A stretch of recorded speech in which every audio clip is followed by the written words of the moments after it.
Good morning and welcome to my show.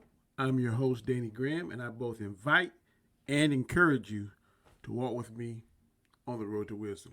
Come on, y'all. Let's walk.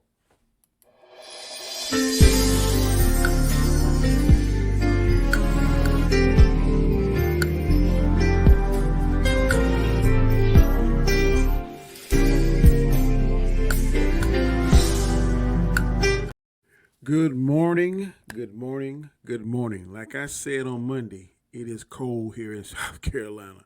I think it's supposed to be in the 20s, I think later on tonight, either tomorrow.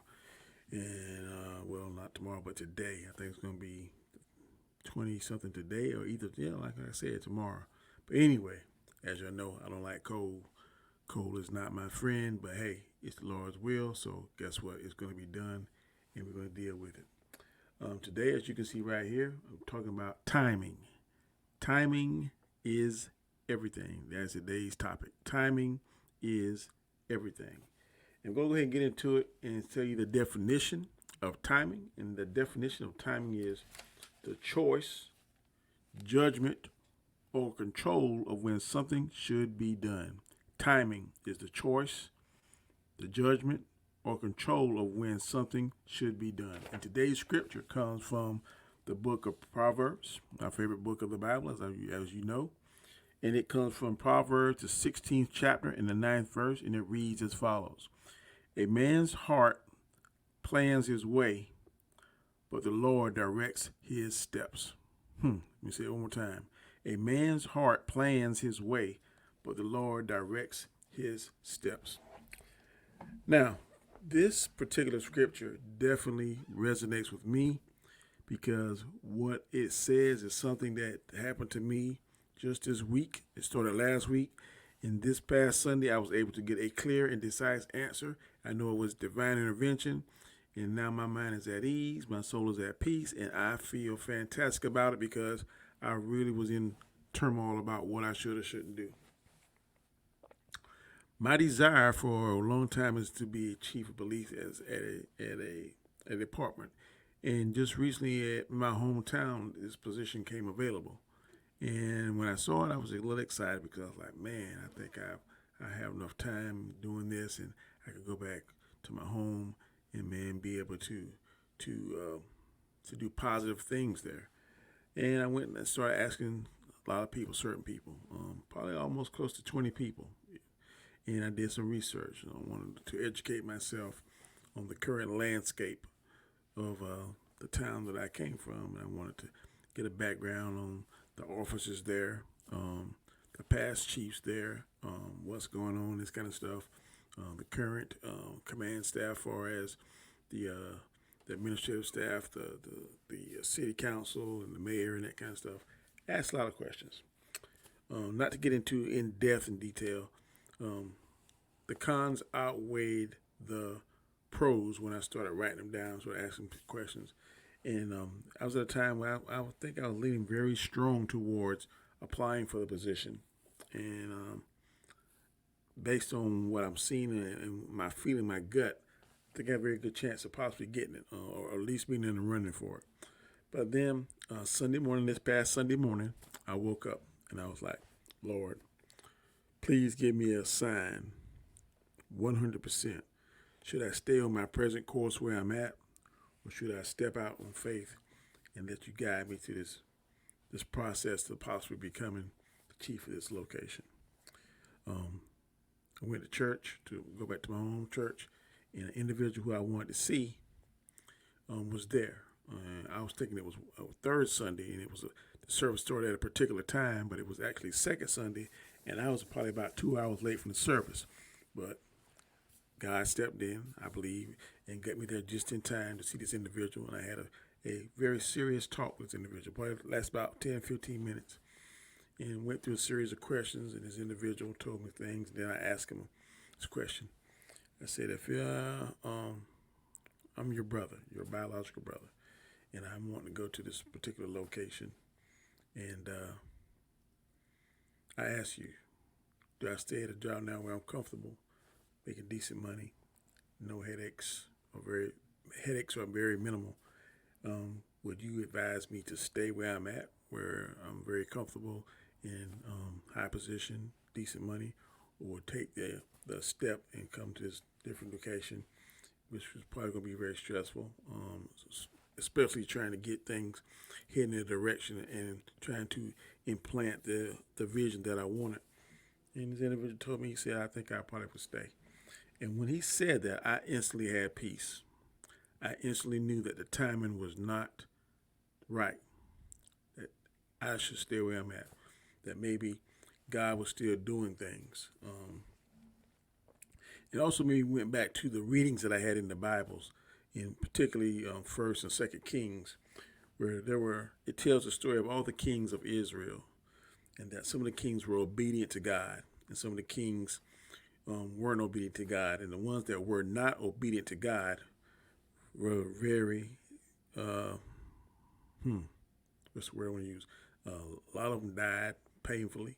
A lot of them reigned for a short time and then were killed, or just died of an illness, or whatever plan that God had in place to remove them out of that particular position. But the ones that followed God, the ones that were obedient to God, the ones that went to God and asked, what should I do? Lord, help me. Tell me what to do. Those were the ones that were very successful.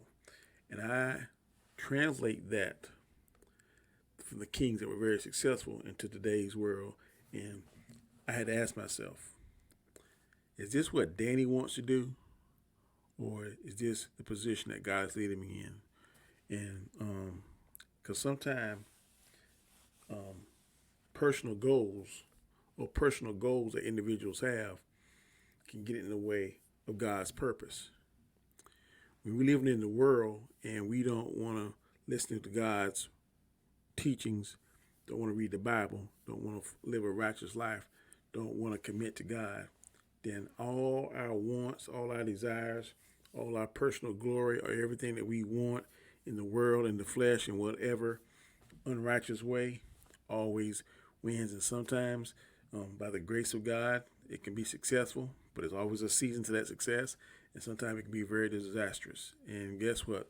The devil, the enemy, is going to try and muddy that water. He's going to try and paint that picture. So whenever you're at your lowest, when you look at yourself in the mirror, or you look at yourself, or you talk to yourself, you're going to be convincing your own self that what you're doing is correct, when actually it is 1,000% wrong. The timing. If you do something too fast, then it could be wrong. If you take something too slow, then it could be you miss an opportunity. But timing, you got to make sure that timing is impeccable. You have to make sure that your timing in any aspect of your life is done correctly. And how you do that, how you become successful in that you include God in that process. You pray to God, you ask God, Lord, please bridle my tongue in situations that need to be bridled.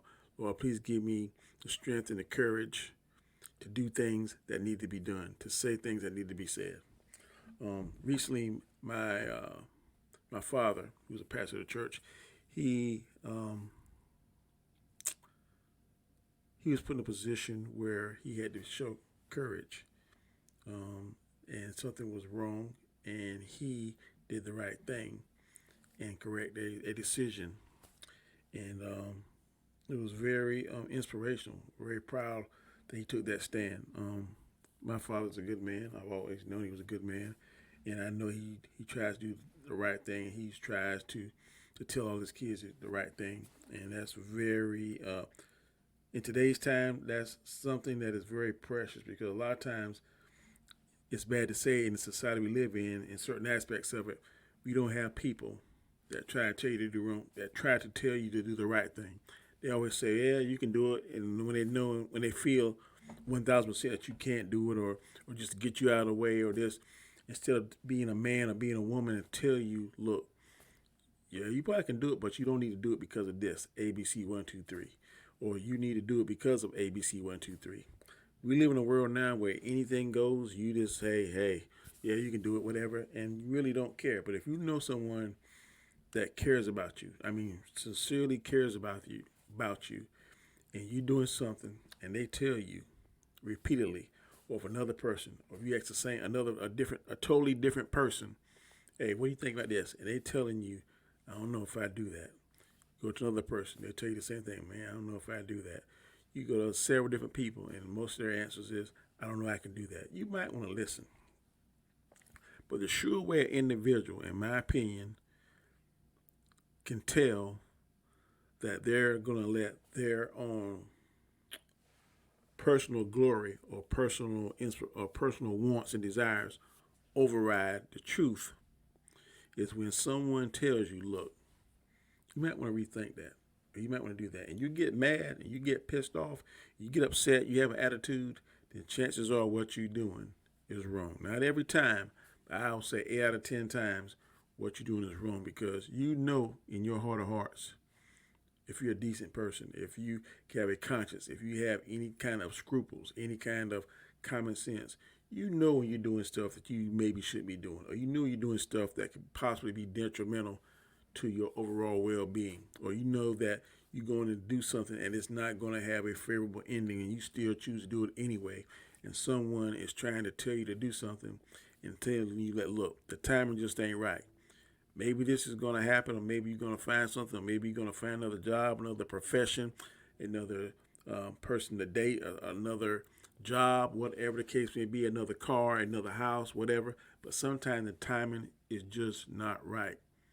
In order for things to be successful, you have to have preparation, you have to have prayer, you have to have a plan, and you have to make sure that the timing is right. Just because you're correct about something doesn't mean that when you have to check somebody, that it's going to be received in a positive way. You got to make sure your timing is right. You got to make sure your approach is right. You got to make sure it's a perfect storm. And then when that perfect storm is brewing, then that's when you inject that knowledge, that wisdom, that say, hey, look, girl, bro, I know you're adult. I know you're grown. I know you got your own mind, but you might want to look at this because of ABC 1, 2, 3. Now, when we check or criticize, some of us, we've all done it. I've done it. And we feel like we're right and that we know everything and that, look, hey, this is my life. I'm going to do this anyway.